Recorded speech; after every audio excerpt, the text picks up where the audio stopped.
দায়িত্ব যখন নিজের কাঁধেই সব নিতে হয় তখন কাজগুলো সব নিজেকেই করা লাগে। হ্যালো এভরিওয়ান, আসসালামু আলাইকুম। আজকে চলে যাচ্ছিলাম গাংনীতে। এখানে যে স্বর্ণকারের দোকানে গেছিলাম, গাংনী আনজোয়ারা জুয়েলার্স। এখানে মেয়ে মানুষ বলে কথা, জুয়েলার্সের দোকানে তো ধার দেনা থাকবেই। এখানে কিছু বাকি ছিল, সেই জন্য এখানে হালখাতা করতে এসেছিলাম। তারপরে চলে গেলাম এই যে মরিচ কুটতে। এখানে আমরা বাড়িতে যে মরিচটা শুকাই সেটা আবার গাংনীতে নিয়ে এসে গুঁড়া করে নিই, তাহলে এটা আমাদের রান্না করার কাজে অনেকটা সুবিধা হয়। এখানে মানে সাংসারিক সব কাজই করতে করতে হচ্ছে এখন। তারপরে চলে আসলাম একটু সাংসারিক কিছু জিনিসপাতি কিনতে, বিশেষ করে মাইমনের পানির পট কিনতে হবে, টিফিন বাটি কিনতে হবে।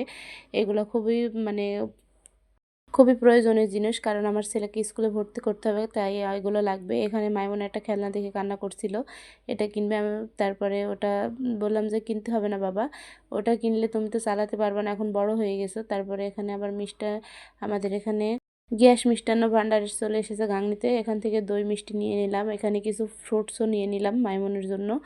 তারপরে আবার চলে যাচ্ছি আমরা, দুপুর হয়ে গেছিলো, বিরিয়ানি খেতে চলে যাচ্ছে আমি, আম্মু আর মাইমন তিনজনে গেলাম বিরিয়ানি খেতে। দুপুর হয়ে গেছে, কিছু খাওয়া দাওয়া না করলে তো হবে না, খাওয়া দাওয়া শেষ করে বাড়ি ফিরে আসব। তাই এখানে দুই জায়গায় বিরিয়ানি নিয়ে এখানে খেতে শুরু করে দিয়েছি। চিকেন বিরিয়ানিটা নিয়েছিলাম, কারণ আমার ছেলে চিকেন বিরিয়ানি খেতেও বেশি পছন্দ করে। খাওয়া দাওয়া শেষ করে বাড়ির উদ্দেশ্যে রওনা দিলাম। ভিডিওটি এখানেই শেষ করছি। আল্লাহ হাফেজ সবাইকে।